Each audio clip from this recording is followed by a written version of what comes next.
सर्व शेतकऱ्याला एक आनंदाची बातमी आहे, अखेर पीक विमा मंजूर झालेला आहे। आणि कोणते शेतकरी यासाठी पात्र आहेत आणि पीक विमा अनुदान भरपाईचे या शेतकरी कोणते पात्र होणार आहे? पीक विमा योजनेच्या अंतर्गत त्यांच्या नुकसानीची आर्थिक मदत मिळण्यासाठी अपेक्षा आहे सुमारे 921 कोटी रुपयाची रक्कम पात्र शेतकऱ्याच्या खात्यामध्ये जमा केली जाणार आहे। ही मदत एकच वेळी व न देता टप्प्याटप्प्याने वितरित केली जाईल।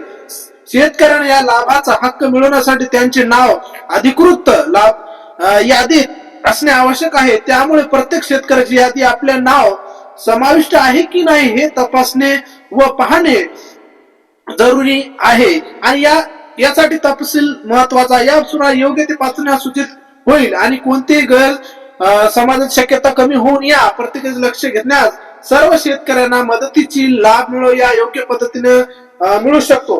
पीक विमा योजनेअंतर्गत आर्थिक मदत, पीक योजना अंतर्गत शेतकऱ्यांना त्याचे पीक नुकसान त्याच्या प्रमाणे भरपाई दिली जाते।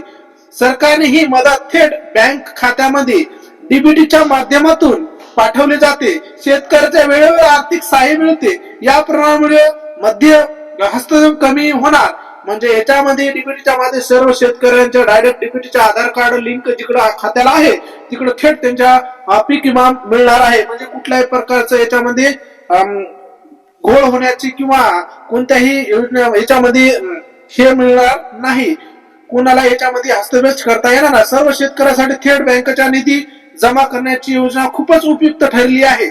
यामुळे शेतकऱ्याच्या मध्ये आवश्यक नाही, ज्यामुळे भ्रष्टाचार गैरव्यवहाराचा प्रकार धोका कमी होतो। त्यामुळे शेतकऱ्यांना लाभ मिळवण्यासाठी सरकारच्या कार्यालयामध्ये वेळ घालावा लागत नाही, पण आता थेट त्यांच्या खात्यामध्ये पोहोचला जातो।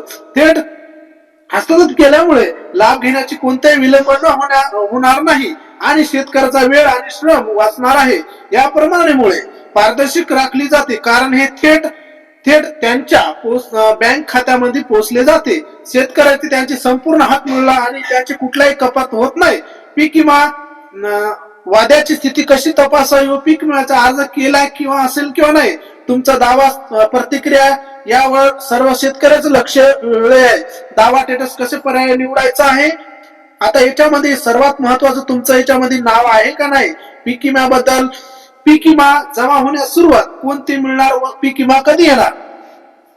आता याच्यामध्ये सर्व शेतकऱ्यांना पीक विम्याचं मंजूर होण्याची हे केलेलं आहे आणि थेट तुमच्या बँकमध्ये डीबीटीच्या माध्यमातून तुम्हाला पीक विमा मंजूर होणार आहे। आणि ज्या याच्यामध्ये तुम्हाला सर्वात तुमचं नाव आहे का नाही हे तुम्हाला तपासण्यासाठी तुमच्या तलाठी कार्यालय किंवा कृषी विभागाकडे आवश्यक तुम्हाला भेट द्यायची आहे आणि तिथे जाऊन तुमचं नाव यादीमध्ये तपास करायचं आहे। आणि पीक विम्याबद्दल माहिती मिळवताना शेतकऱ्यांनी नेहमी ताज्या व खात्रीदायक स्वतःचा आधार घ्यावे। आपल्या आधार दाव्याची स्थिती जाणून घेण्यासाठी अधिकृत सरकारी संकेतस्थळ किंवा कार्यालयाचा संपर्क साधावा आणि जुनी किंवा अपुरी माहिती मिळाल्यास नुकसान होण्याची शक्यता असते। चुकीच्या बातमीवर विश्वास ठेवू नका। गोंधळ घालण्याऐवजी अधिकृत मार्गाने माहिती घेणे योग्य आहे।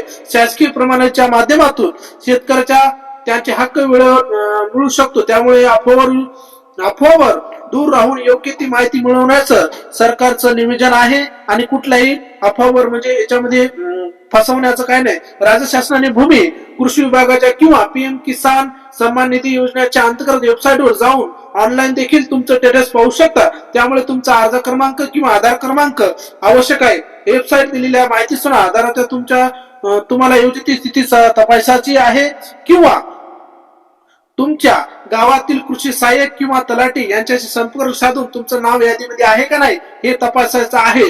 आणि तपासल्याच्या नंतर तुम्हाला पुढची प्रक्रिया सुरू राहणार आहे। ज्या शेतकऱ्याने पीक विमा भरलेला आहे त्यांना सरसकट मिळणार आहे 17,500 रुपये मिळण्याची जास्त सरकारनं वर्तवली आहे। असेच नवीन व्हिडिओ बघण्यासाठी आपल्या चॅनलला लाईक करा, फॉलो करा आणि जास्तीत जास्त हा व्हिडिओ शेतकऱ्यापर्यंत पोहोचित करा, म्हणजे अन्यथा शेतकरी त्याच्यापाशी वंचित राहणार नाही। जय हिंद।